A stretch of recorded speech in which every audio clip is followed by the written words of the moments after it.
Fighter planes उड़ा रही है। साथियों, सशक्तिकरण की बात जब आती है तो देश में एक और बड़ा वर्ग है जिस पर ध्यान दिया जा रहा है। अपने अन्नदाता को हम नए भारत की नई ऊर्जा का वाहक बनाना चाहते हैं। किसानों को सशक्त करने के लिए हम इस दिशा में गंभीरता के साथ, बहुत ईमानदारी के साथ प्रयास किया जा रहा है। भाइयों और बहनों, जब हम किसानों की समस्या के समाधान की बात करते हैं तो पहले की सच्चाइयों को स्वीकार करना भी जरूरी है। खेती और किसान की स्थिति दशकों की लापरवाही और बेरुखी का परिणाम है। कारण ये रहा कि पहले जिनके पास किसान को संकट से बाहर निकालने का दायित्व था, उन्होंने शॉर्टकट ढूंढे, आसान रास्ते ढूंढे, चुनाव का सोचा। उन लोगों ने अन्नदाता को सिर्फ और सिर्फ मतदाता भर बना रखा था, अपनी मतपेटी भरने के लिए। हम अन्नदाता को ऊर्जादाता भी बनाना चाहते हैं। साथियों, इसलिए हमारी सरकार ने शॉर्टकट के बजाय लंबा और कठिन रास्ता चुना है। किसानों की मूल समस्याओं को सुलझाने के लिए कदम उठाए जा रहे हैं और ये प्रक्रिया निरंतर जारी है। बीज से लेकर बाजार तक सरकार नई और आधुनिक व्यवस्थाओं का निर्माण कर रही है। ये व्यवस्थाएं बनने में समय जरूर लेती हैं, लेकिन इनका लाभ बहुत बड़े स्तर पर मिलता है। नहर जब बन रही होती है तब वो एक लंबे से गड्ढे के अलावा कुछ नहीं होता। कभी आने जाने वालों की नाराजगी भी होती है, लेकिन जब उस नहर से पानी खेत पहुंच जाता है तो उसके पीछे की सोच और श्रम का सीधा सीधा लाभ नजर आने लगता है। साथियों, देश का किसान इस बात का साक्षी है कि लागत का 1.5 गुना समर्थन मूल्य एमएसपी की मांग कितने दशकों से चल रही थी। देश का किसान ये भी जानता है कि पहले कैसे इस सुझावों को ही फाइलों में दबा दिया गया था। ये भाजपा की सरकार है जिसने स्वामीनाथन आयोग की इस सिफारिश को न सिर्फ लागू किया, बल्कि हर संभव कोशिश रही है कि किसानों को लागत का 1.5 गुना एमएसपी मिले। इसमें अब भी जो अड़चनें आ रही हैं, उन्हें राज्य सरकारों के सहयोग से दूर करने का ईमानदारी से प्रयास भी किया जा रहा है। किसानों से अन्न अनाज की खरीद को लेकर हम कैसे गंभीरता से काम कर रहे हैं, इसका भी एक उदाहरण मैं आपको देना चाहता हूं। याद करिए, कुछ वर्ष पहले जब हम लोग आए, उसके पहले की बात कर रहा हूं, दाल की कीमतों को लेकर कितना हल्ला मचाया जाता था। अब कितने दिन हो गए आपको टीवी चैनलों पर ब्रेकिंग न्यूज दालों की कीमत के संबंध में कि दाल की कीमत 7वें आसमान पर है, ये ब्रेकिंग न्यूज देखने को नहीं मिलता है। यह बदलाव आया कैसे? ये बदलाव इसलिए आया है क्योंकि दाल के उत्पादन, उसकी खरीद और उसकी कीमत को लेकर भाजपा सरकार ने एक दूरगामी सोच के साथ काम शुरू किया, नई नीतियां बनाई, नए फैसले किए। साथियों, पहले की सरकार ने अपने आखिरी के 5 वर्षों में, आप याद रखिए, अपने आखिर के 5 वर्षों में 7 लाख मैट्रिक टन दलहन और तिलहन की खरीद की। आप बताएंगे कितनी? कितना? 7 लाख टन उनके आखिरी 5 साल में। आप भाजपा का सरकार का आंकड़ा सुनेंगे, हमने 4-4.5 साल में क्या किया, हमने खरीद की है कितनी, सुनेंगे आप? याद रखेंगे? याद रखेंगे? याद रखेंगे? भाइयों और बहनों, हमने बीते 4.5 वर्षों में लगभग 95 लाख मैट्रिक टन, यानी लगभग 13-14 गुना से अधिक उपज हमने किसान से खरीदी है। ये है हमारे काम का तरीका। लेकिन मैं ये भी नहीं कहूंगा कि सारी समस्याएं दूर कर ली गई, ऐसा मैं नहीं कहता। साथियों, मुझे एहसास है कि अभी भी बहुत कुछ करना बाकी है। किसानों पर ऋण का भार भी है और लागत भी निरंतर बढ़ रही है। लेकिन मैं इतना जरूर कहूंगा कि जितनी बड़ी चुनौतियां हैं, उतने ही बड़े और ईमानदार हमारे प्रयास हैं। कोशिशों में हमने कोई कमी नहीं छोड़ी है और ये आगे भी जारी रहेगी। साल 2022 तक किसान अपनी आय दोगुनी करने के साधन जुटा सके, इसके लिए हम दिन रात जुटे हुए हैं। साथियों, विरोधी दलों के कुछ साथी ये आरोप लगाते हैं कि हमने सिर्फ नाम बदले हैं, योजनाएं तो वही पुरानी है। पता नहीं वो क्या कहना चाहते हैं। यहां तो कुछ लोगों को मुझसे यही शिकायत है कि हमने नाम नहीं बदले हैं। ये बड़े बड़े अस्पताल, ये बड़े बड़े एयरपोर्ट, सैकड़ों की संख्या में योजनाएं अभी तो उसी नाम से चल रही थी जो पैसे कर किया गया है। और मैं तो ऐसे लोगों से ये भी जानना चाहता हूं कि कितनी योजनाएं ऐसी हैं जो मेरे नाम से चल रही है। मेरे कार्यकर्ता साथियों, आप मुझे बताइए, क्या आयुष्मान योजना के आगे नरेंद्र मोदी जुड़ा है? क्या भारतमाला सागरमाला परियोजनाओं के आगे नरेंद्र मोदी लिखा है? क्या जनधन योजना नरेंद्र मोदी जनधन योजना के नाम से जानी जाती है? क्या उज्ज्वला योजना को हमने नरेंद्र मोदी उज्ज्वला योजना का नाम दिया है? नहीं ना। इसलिए है क्योंकि भारतीय जनता पार्टी में हमने पहले दिन से सिखाया जाता है, स्वयं से बड़ा दल और दल से बड़ा देश होता है। यही हमारे संस्कार है और यही हमारी प्रतिज्ञा है। भाइयों और बहनों, देश में सिलेंडर पहले भी मिलते थे, पासपोर्ट पहले भी बनते थे, ऑनलाइन रेल रिजर्वेशन पहले भी होता था, सड़कें भी पहले बनाई जाती थी, रेल पटरियां भी पहले बिछाई जाती थी, पुल भी बनते ही थे।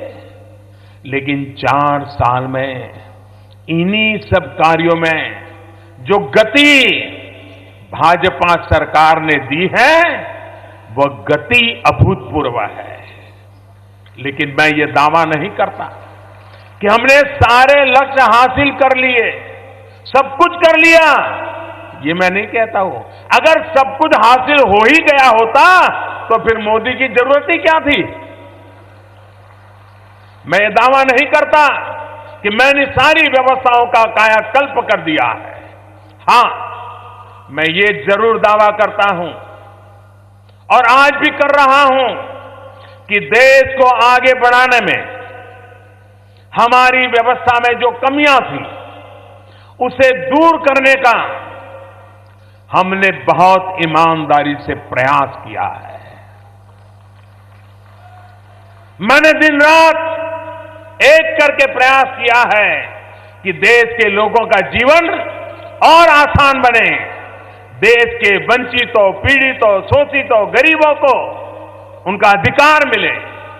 आप सोचिए, पहले की सरकार में जिस रफ्तार से हमारे देश में गरीबों के लिए घर बन रहे थे, अगर उसी रफ्तार से बनते रहते तो हर गरीब का अपना घर होने में कितना समय गुजर जाता।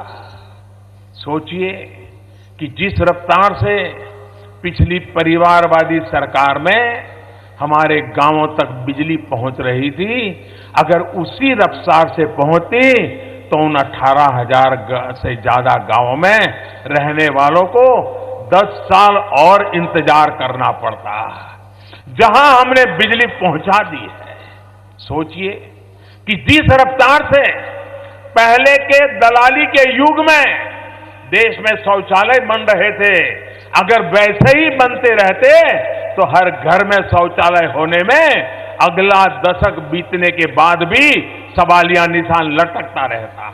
सोचिए कि जिस रफ्तार से पहले की असंवेदनशील सरकार में हमारे देश में गैस कनेक्शन दिए जा रहे थे, अगर वही रफ्तार होती, अनेक पीढ़ियां गुजर जाती, हर घर में गैस पहुंचाने का शायद सपना पूरा नहीं होता। सोचिए कि जितने बड़े पैमाने पर पहले की भ्रष्ट सरकार में सरकारी सब्सिडी का पैसा लीक हो रहा था, गलत हाथों में जा रहा था, अगर वैसे ही जाता रहता तो ईमानदार टैक्स पेयर की कितनी मेहनत ऐसे ही बर्बाद हो जाती, देश के काम नहीं आती। सोचिए कि जिस रफ्तार से सड़कें बन रही थी, जिस रफ्तार से रेलवे लाइनें बिछ रही थी, उनका विद्युतीकरण हो रहा था, अगर वैसे ही होता रहता तो देश कैसे आगे बढ़ पाता, कैसे 21वीं सदी के नई ऊंचाई पर पहुंच पाते। ये सारे काम, ये सारे प्रयास पहले भी हो रहे थे, लेकिन भारतीय जनता पार्टी की सरकार ने 2014 के बाद ऐसे हर काम को नई ऊर्जा दी, नई गति दी। वही लोग हैं, वही धरती है, वही आसमान है, वही समंदर है, लेकिन जमीन से आसमान तक बदलाव हो रहा है। 125 करोड़ भारतीयों का परिश्रम इसे मिलकर बदल रहा है। साथियों, अब देश की अर्थव्यवस्था अपनी डावाडोल स्थिति से बाहर निकलकर तेजी से पारदर्शी होने की तरफ बढ़ रही है। 2014 से पहले देश उस स्थिति में था जब ईमानदारी से टैक्स देने वालों की कमाई की बैंकों में अपनी मेहनत का पैसा जमाने करने वालों की कोई कदर नहीं रह गई थी। पब्लिक मनी प्राइवेट वेल्थ बन गया था और जिनके पास जनता के पैसे की रक्षा करने की जिम्मेदारी थी, वही जनता के पैसे को लुटाने में लगा हुआ था। हालत ये हो गए थे कि हमारा मध्यम वर्ग अपनी जिंदगी भर की कमाई जिन बैंकों में रखता था, वो सत्ताधारी कांग्रेस की निजी तिजोरी बन गए थे। जनता का पैसा घोटालेबाजों को एक के बाद एक लोन के तौर पर बांटा जा रहा था, लुटाया जा रहा था। साथियों, मैं ऐसा क्यों कह रहा हूं मालूम है? देश के साथ कांग्रेस ने जो गंभीर विश्वासघात किया, उसे बार बार, और मैं आपसे आग्रह करता हूं, उसे बार बार कहा जाना, बताया जाना आवश्यक है। भाइयों और बहनों, आजादी से लेकर साल 2008 तक यानी 60 साल में बैंकों ने 18 लाख करोड़ रुपए का लोन दिया था।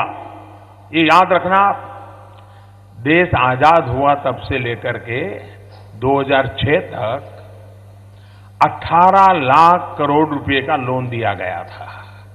लेकिन 2008 से लेकर 2014 तक सिर्फ 6 साल में लोन का आंकड़ा बढ़कर के 52 लाख करोड़ हो गया। यानी 60 साल में 18 लाख करोड़ रुपया और कांग्रेस शासन के आखिरी 6 साल में 34 लाख करोड़ रुपया। अब मैं आपको बताता हूं ये कैसे किया जाता था। साथियों, उस समय देश में लोन लेने के 2 तरीके होते थे।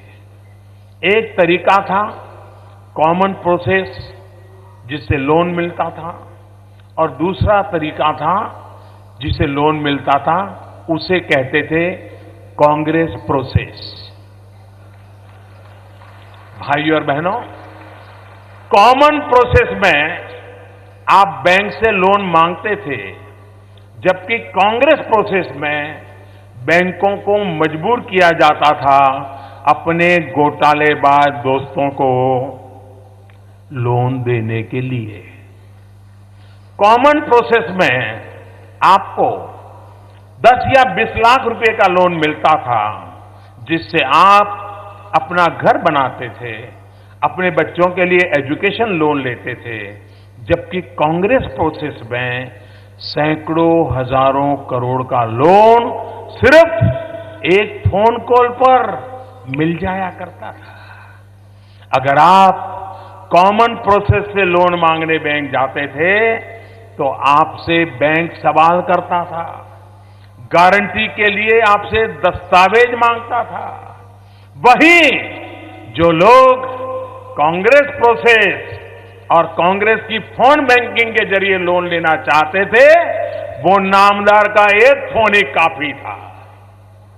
इसके बाद कोई सवाल नहीं पूछे जाते थे। इतना ही नहीं, अगर आपने कॉमन प्रोसेस से लोन लिया है तो आपको हर हाल में लोन चुकाना ही पड़ता था। लेकिन अगर आपने कांग्रेस प्रोसेस से लोन लिया है तो आपको एक लोन चुकाने के लिए दूसरा लोन मिलता था, और दूसरे को चुकाने के लिए तीसरा लोन मिल जाता था, और अंत में सारा पैसा हजम कर जाने की भी छूट थी। साथियों, इस पूरे तंत्र का नुकसान क्या हुआ पता है? उन बैंकों में जहां हमारे गरीब, नौकरी पेशा, किसान और मध्यम वर्ग के लोगों का पैसा जमा होता है, उन्हें बदहाल, बेहाल और कंगाल होने की स्थिति में पहुंचा दिया गया था। ये निश्चित तौर पर ही बहुत ही भयावह स्थिति थी। और अगर 2014 में मैंने इस राज को खोल दिया होता तो अंदाजा लगाइए देश की अर्थव्यवस्था का क्या हुआ होता। बिना कोहराम मचाए हमने धीरे धीरे इस स्थिति को बदला। हमने कांग्रेस प्रोसेस वाली बैंक की व्यवस्था पर लगाम लगाई, और उसका नतीजा हुआ कि जिन बैंकों से लगातार हजारों करोड़ रुपए जा रहे थे, अब बैंकों में हजारों करोड़ रुपए वापस आ रहे हैं। मैं आपको एक जानकारी देना चाहता हूं कि इंसॉल्वेंसी और बैंकरप्सी कानून बनने के बाद 3 लाख करोड़ रुपए बैंकों और देनदारों का वापस आ चुका है। 3 लाख करोड़ छोटा आंकड़ा नहीं है जी। अगर पहले की सरकार रहती तो ये भी लूट लिया गया होता। और हम अभी रुके नहीं हैं, ये प्रक्रिया निरंतर चल रही है। देश के इतिहास में पहली बार हथियार सौदे में भ्रष्टाचार के आरोपी एक बिचौलिए को विदेश से पकड़ करके भारत लाया गया है। वरना विदेशी बिचौलियों के लिए तो पहले जहाज तैयार रहते थे उन्हें देश से बाहर भेजने के लिए। साथियों, इस राजदार से जांच एजेंसियां तो कानूनी दायरे में पूछताछ कर रही है, लेकिन मीडिया में भी रोज सनसनीखेज खुलासे हो रहे हैं। हाल में जो खुलासा हुआ है उससे स्पष्ट है कि सिर्फ हेलीकॉप्टर घोटाले की नहीं बल्कि लड़ाकू विमान वाली डील में भी खेल हुआ था। अब धीरे धीरे परतें खुल रही है। मीडिया रिपोर्ट बताती है कि आज कांग्रेस के नेता इसलिए शोर कर रहे हैं, बिचौलिए के बचाव के लिए इसलिए वकील पहुंच जाते हैं, भेजे जा रहे हैं। अखबारों में आ रहा है कि पहले की सरकार के समय लड़ाकू विमानों की डील इसलिए रुक गई थी क्योंकि यही बिचौलिया दूसरी कंपनी के हवाई जहाज के लिए माहौल बना रहा था।